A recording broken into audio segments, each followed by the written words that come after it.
La pregunta de hoy es, ¿cuál es el riesgo más peligroso que has tomado en tu vida? Historia no. 1. Historia 1. Fui con unos amigos a una fiesta y manejamos hasta allá. El problema es que todos, incluyéndome, terminamos muy tomados. La fiesta era en un barrio bastante peligroso del Bronx y yo insistí en que entre todos pagáramos un taxi porque manejar en ese estado era una estupidez. Se burlaron de mí, me dijeron cobarde, tonto y cosas peores. Y básicamente me dijeron que si no me gustaba podía regresarme caminando. Yo pensé, ni de broma, mi vida vale más que eso. Así que me fui caminando hacia el Grand Can Horse. Esto fue en los 80, cuando la zona estaba mucho peor. Caminé como unas 15 cuadras evitando grupos de gente, sobre todo a los que gritaban cosas. Un grupo de tipos mayores me siguió por un rato y terminé corriendo a toda velocidad hasta el metro. Era la 1 de la mañana. La estación estaba completamente vacía y tardé casi 2 horas en llegar a casa. Al día siguiente recibí una llamada de los padres de uno de mis amigos. Estaban molestos conmigo por dejarlos manejar de regreso. Resulta que chocaron levemente con una patrulla. Sí, karma.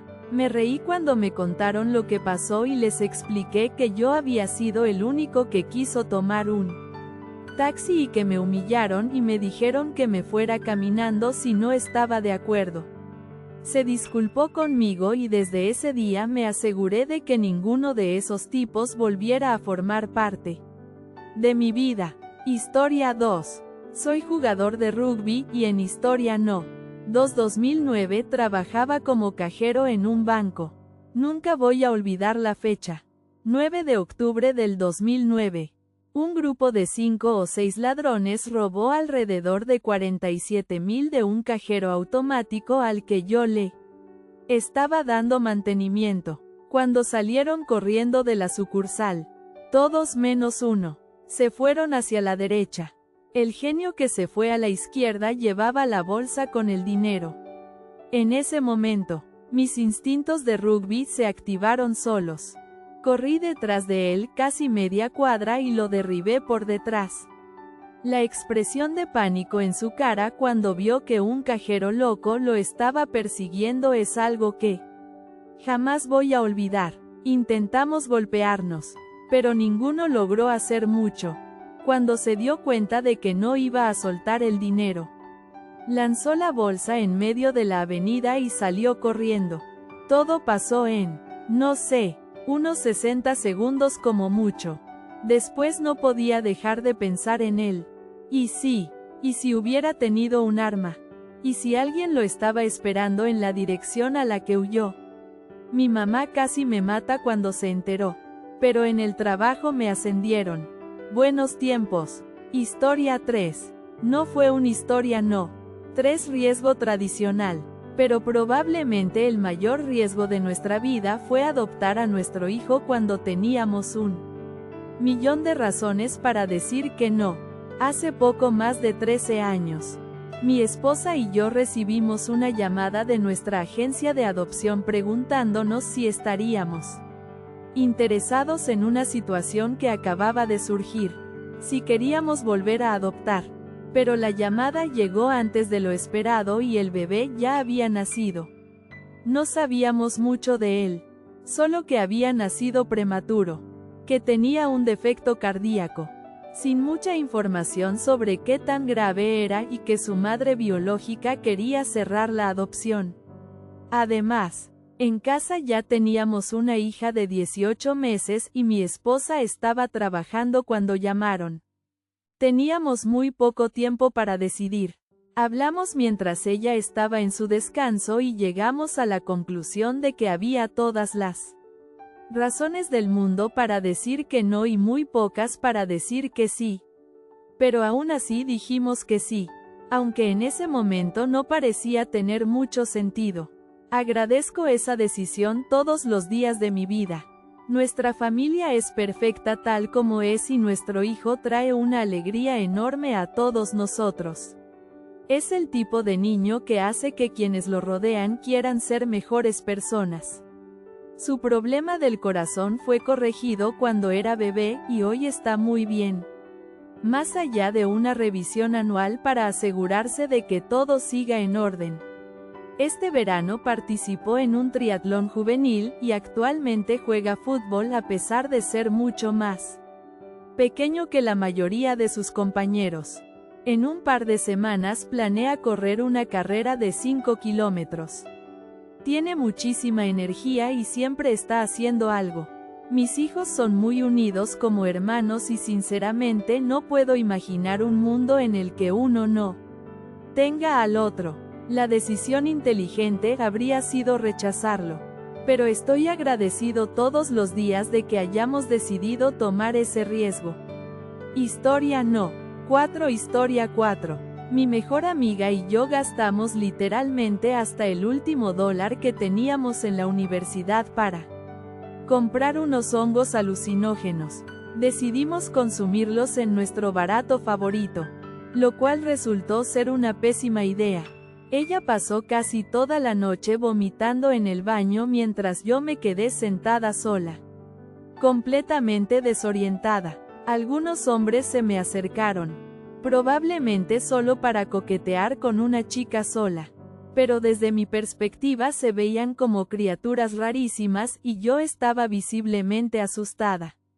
Incluso un amigo del bar se acercó a ver si estaba bien, porque por la expresión en mi cara, parecía que esos tipos acababan de amenazarme de muerte, cuando en realidad seguramente no estaban haciendo nada malo. El bar cerró y el servicio de transporte seguro de la universidad tenía más de 2 horas de espera.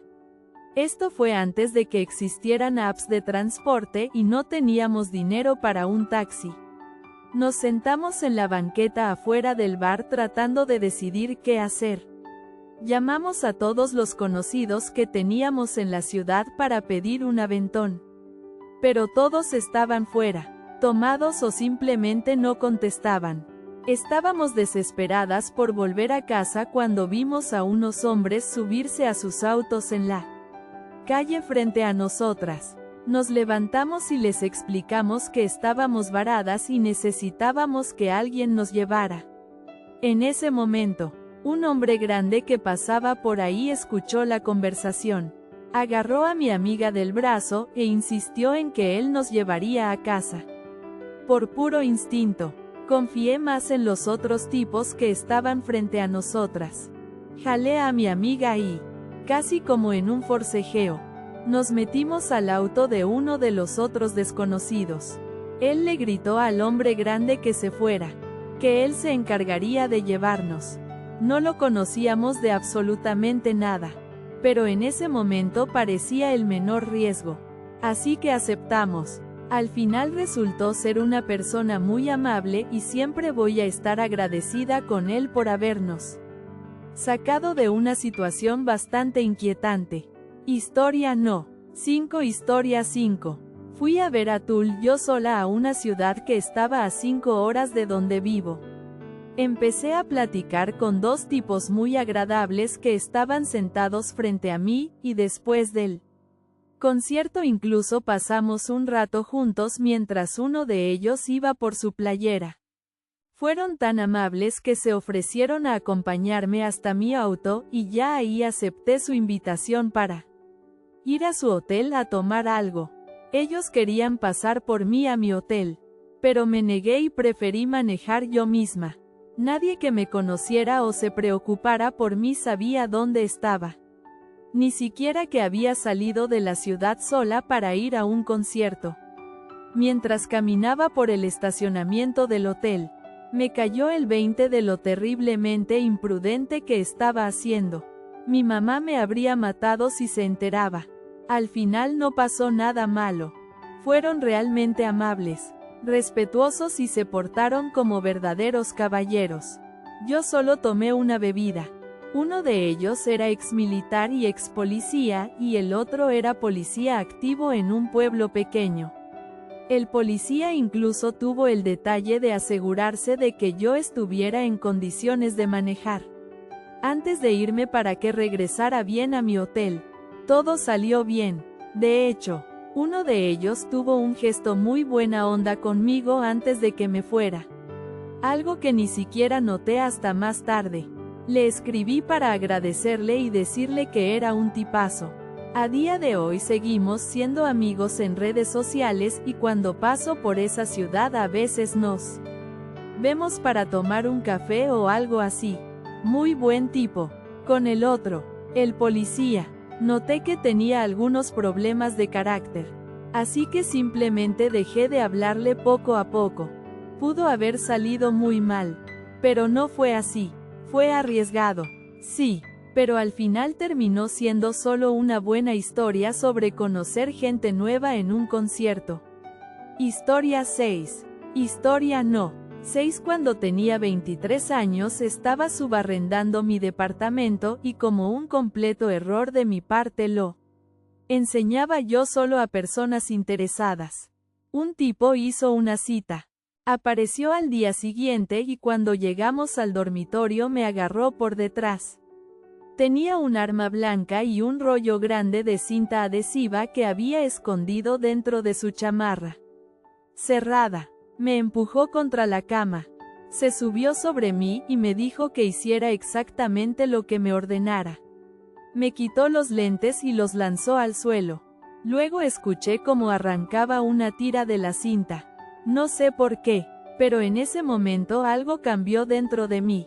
El shock y el miedo se cortaron de golpe. Solo pensaba, puede que salga herido, pero no voy a quedarme quieto. No, sin luchar.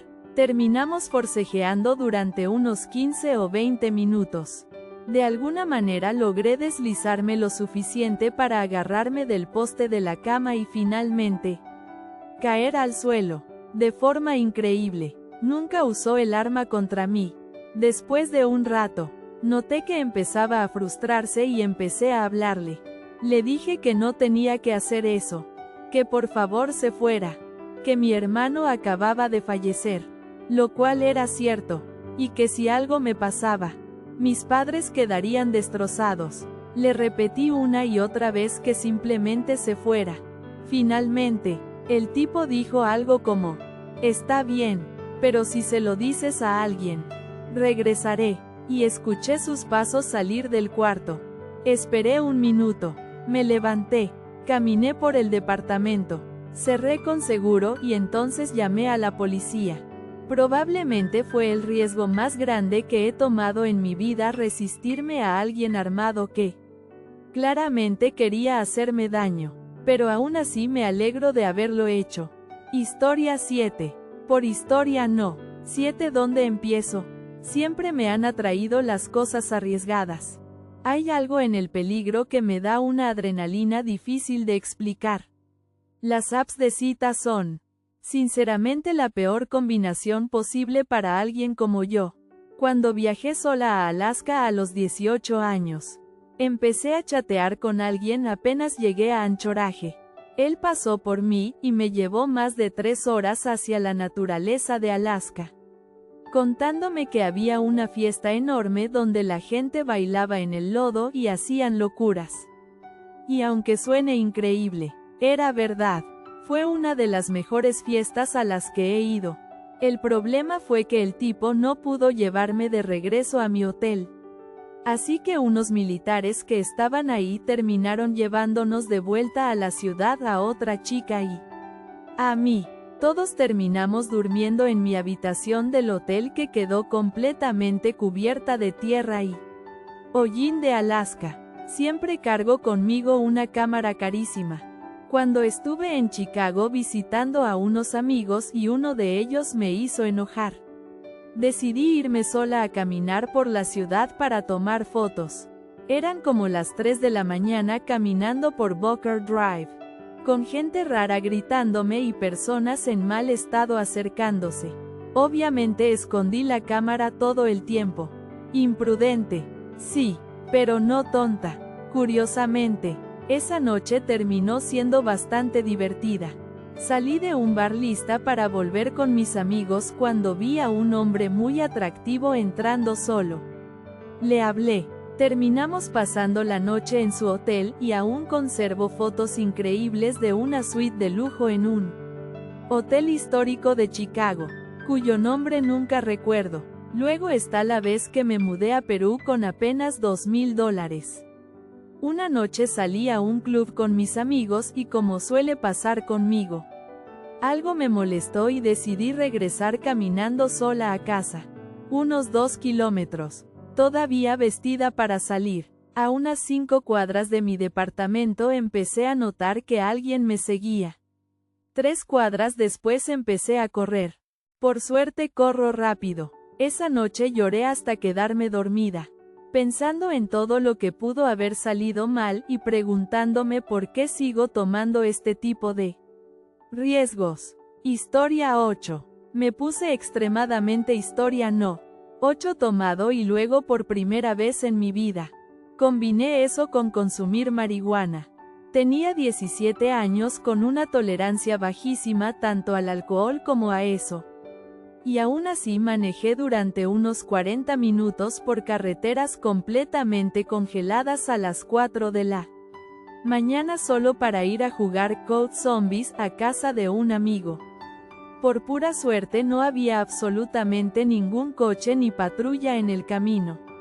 Literalmente iba zigzagueando por toda la autopista, cambiando la velocidad entre 5 y 50 kilómetros por durante todo el trayecto. Otra vez probé por primera vez un concentrado muy fuerte en casa de alguien que vendía ese tipo de cosas. Todo se volvió blanco de inmediato. Lo único que recuerdo es ver caras pasar frente a mí como manchas dentro de una neblina. Lo siguiente que supe fue que ya estaba en mi casa. Al parecer había dejado a todos mis amigos en sus casas, manejado de regreso y luego me fui a dormir sin ningún recuerdo de nada de eso. En otra ocasión manejé con 4 personas en el coche mientras todos estábamos bajo los efectos de sustancias. Era apenas el inicio, pero claramente no estaba en condiciones. Esa misma noche tomé otro riesgo enorme. Subí del sótano de una fiesta para buscar botana, sabiendo que mi mamá estaba despierta arriba. Me preguntó si estaba bien porque subí casi arrastrándome por las escaleras y sin pensarlo solté que no lo estaba. Todavía me da vergüenza recordarlo. Durante esa época fui increíblemente imprudente. Hay varios meses de mi vida que prácticamente no recuerdo por un problema serio con medicamentos estimulantes. Ni siquiera sé exactamente cuánto tiempo fue. Solo sé que casi no iba a la escuela porque estaba deprimido y muy enfermo. Así que pasaba los días jugando videojuegos sin parar. En esos años jugué muchas veces con mi propia vida y sinceramente me sorprende haber salido de todo eso. Historia 9. Yo era una niña de unos 8 o 9 años. Historia no. 9 pequeña y bastante inocente. El chofer del autobús de la escuela dominical, que siempre me trataba como su favorita y a quien conocía desde hacía unos 5 años. Apareció un día en mi vecindario en una motocicleta. Yo crecí con una mamá motociclista, así que asumí que era uno de sus amigos.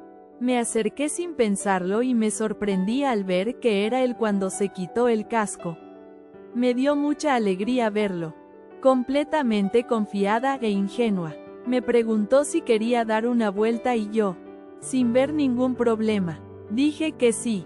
Luego me preguntó a dónde quería ir y recordé que justo había perdido la oportunidad de ir a ver a una amiga que estaba en un juego de béisbol con su familia.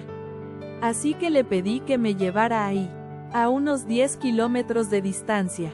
Como yo no sabía manejar ni ubicarme bien, terminé dándole indicaciones al azar y lo mandé en círculos durante un buen rato. Al final llegamos, pero el campo ya se estaba vaciando y no encontré a mi amiga por ningún lado. Me encogí de hombros, me rendí y simplemente regresamos a mi casa. Estuve fuera, no sé, 1 o 2 horas. La verdad no lo recuerdo bien. Me dejó en casa y se fue. Hoy como adulta y como madre de un niño de esa edad, no puedo imaginar lo que habría sentido si algo así le hubiera pasado a mi hijo. Me da escalofrío solo pensarlo. Hasta el día de hoy, no sé si esa persona tenía malas intenciones, si se arrepintió a mitad del camino o si simplemente fue una decisión terriblemente irresponsable. No recuerdo qué fue del después, porque poco tiempo más tarde empezamos a ir a otra iglesia. Historia 10. Un amigo mío. Historia no.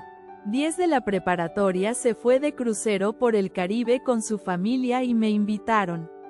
La primera noche estábamos tratando de ver cómo conseguir algo de alcohol sin que su papá se diera cuenta.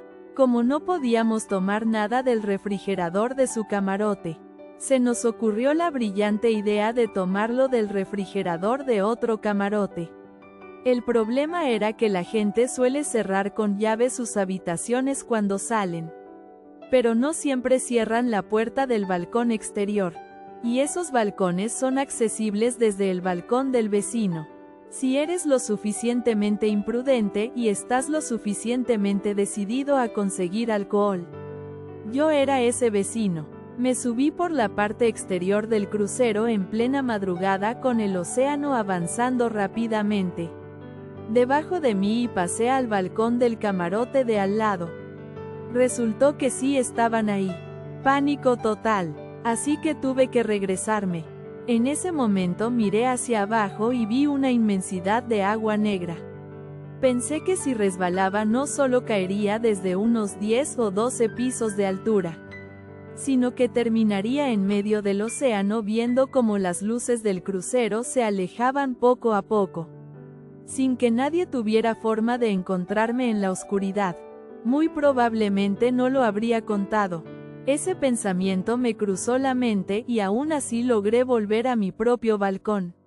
Durante las siguientes noches tuve pesadillas en las que estaba flotando en el mar, viendo cómo el crucero seguía su camino sin mí.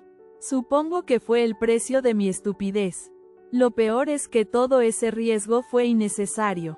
Solo tuvimos que esperar a la noche siguiente cuando logramos convencer a la mamá de un nuevo amigo de comprarnos un par de botellas.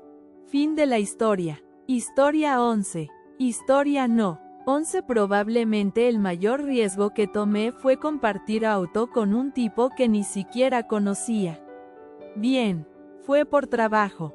Teníamos que ir a una reunión obligatoria de la empresa y no había forma de que yo llegara por mi cuenta, así que la única opción era ir en coche con alguien más. Mi jefe lo organizó todo y en teoría no había problema. Aún así, estaba nerviosa. Yo no lo conocía. Él era hombre, yo mujer, pero traté de tranquilizarme. El plan era encontrarnos 3 días después, a las 7:30 de la mañana en el estacionamiento. Él, llamémoslo Sam, llegó con media hora de retraso. Por suerte, resultó que también venía otra persona con nosotros. Otra chica de la empresa. Llamémosla Amanda. Eso me dio un poco de tranquilidad. No la conocía, pero al menos no estaría sola con alguien totalmente desconocido. Éramos caras nuevas todos. Llegamos bien al lugar y como era de esperarse, la reunión fue larga y aburridísima. Al parecer Sam ya lo tenía asumido porque en el camino de regreso decidió que era buena idea consumir cosas antes de manejar. Yo no tenía dinero para un taxi ni ninguna otra forma de regresar a casa. Recién había empezado el trabajo y tenía como $7 en total. Para empeorar las cosas, el camino de regreso era por carreteras de montaña y sí, estuvo a punto de sacarnos del camino. Más tarde, ya de regreso en la ciudad, decidió que antes de dejarnos en el estacionamiento iba a parar en un bar y que podíamos esperar en el coche o entrar si queríamos. Claro, justo lo que yo tenía ganas de hacer en ese momento. Todavía era bastante inmadura y no sabía cómo plantarme y decir que no a ese tipo de situaciones. Finalmente regresamos al estacionamiento donde todo había empezado y yo solo quería llegar a casa. Olía a una mezcla horrible. Estaba incómoda y agotada. Para rematar, Amanda insistió en fumar todo el camino dejando ceniza por todos lados.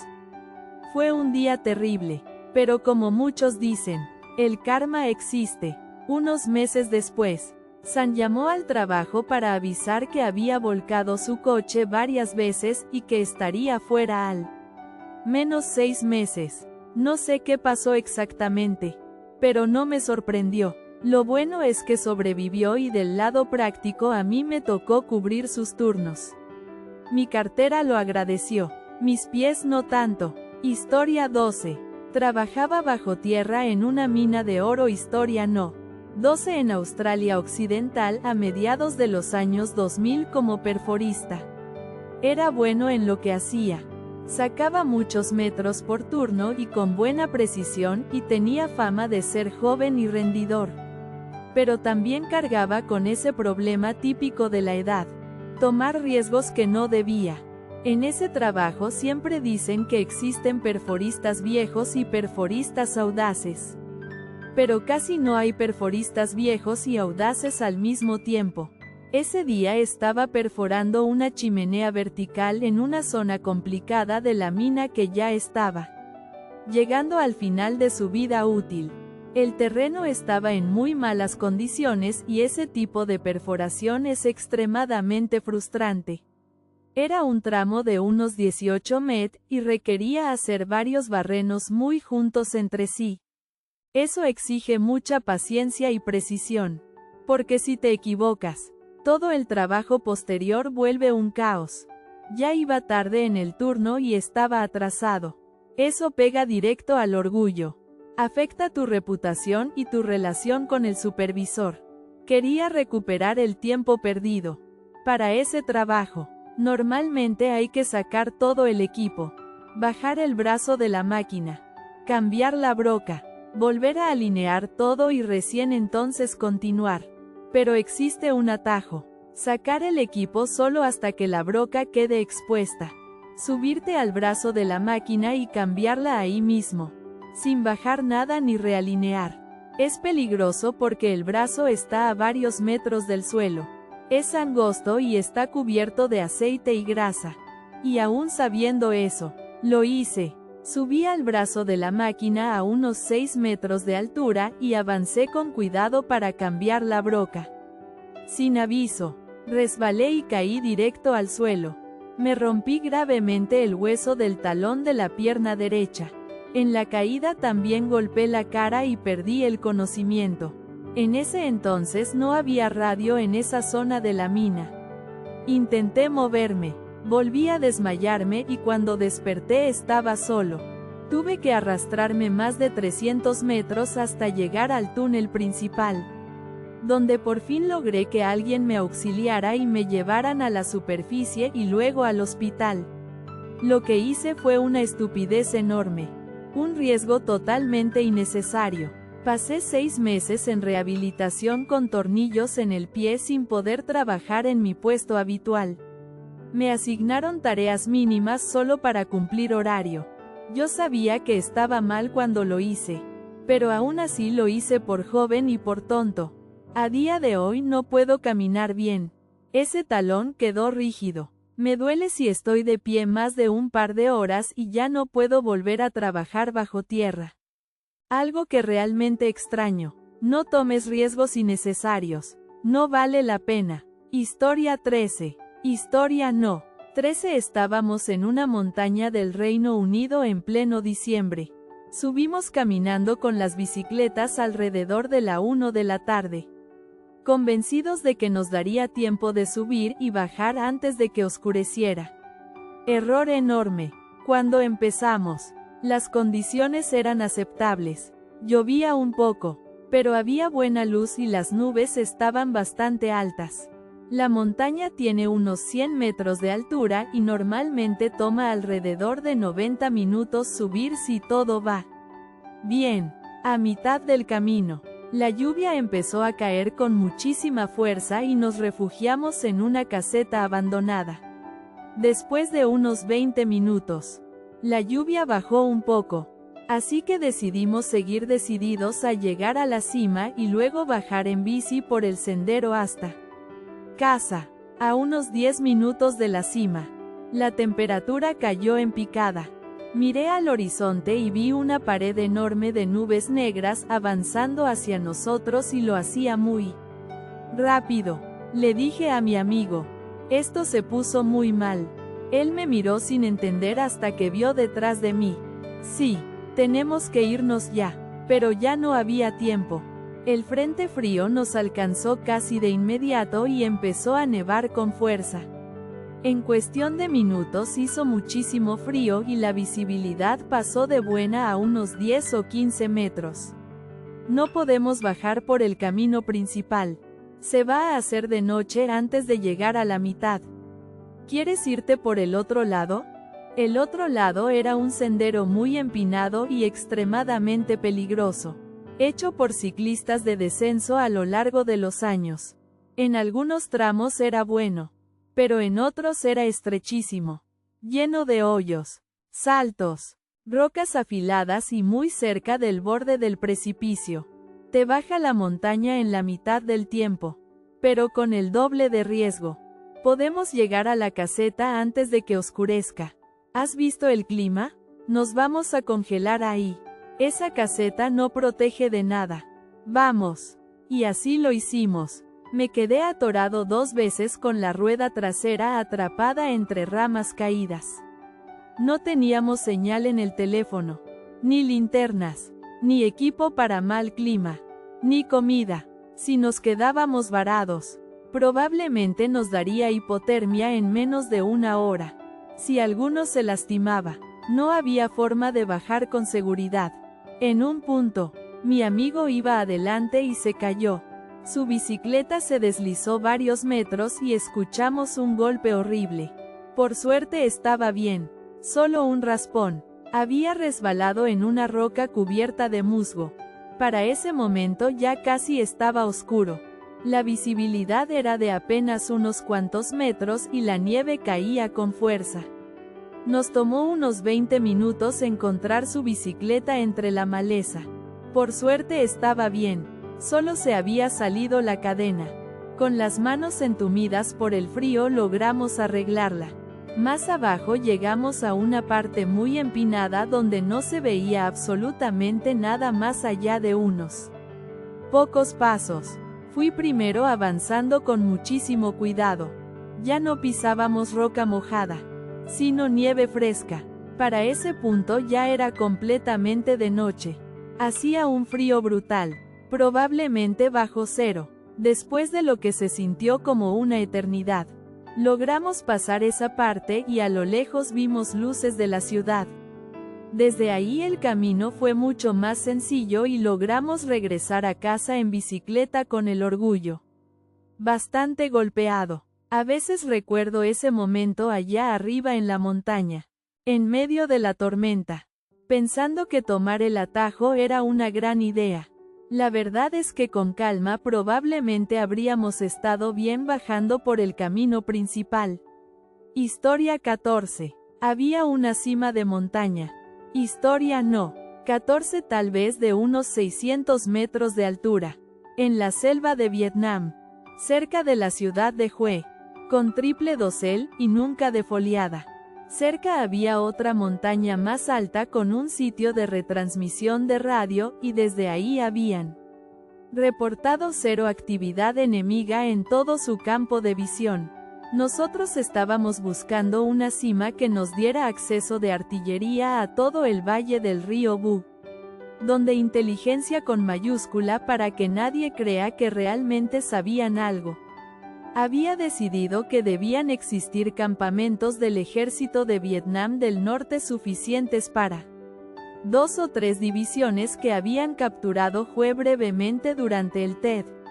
Éramos un batallón de infantería vietnamita del sur, algunos asesores estadounidenses y yo. Nuestra misión era establecernos en esa cima y dar apoyo de artillería al resto de la unidad, que al día siguiente entraría al valle para desalojar esos supuestos campamentos. Bueno, la Fuerza Aérea lanzó una enorme bomba Dakota sobre la cima para despejar el área y crear un punto de aterrizaje. Yo iba en el primer helicóptero del primer grupo de 6 porque era el encargado de artillería y necesitaba estar en tierra lo antes posible. La bomba dejó troncos desnudos por todos lados, así que los pilotos tuvieron que mantenerse flotando mientras buscaban un espacio donde cupieran como máximo 2 helicópteros. Mientras tanto, yo observaba la cima desde el aire. Todo el maldito lugar estaba cubierto de posiciones defensivas hechas por el hombre.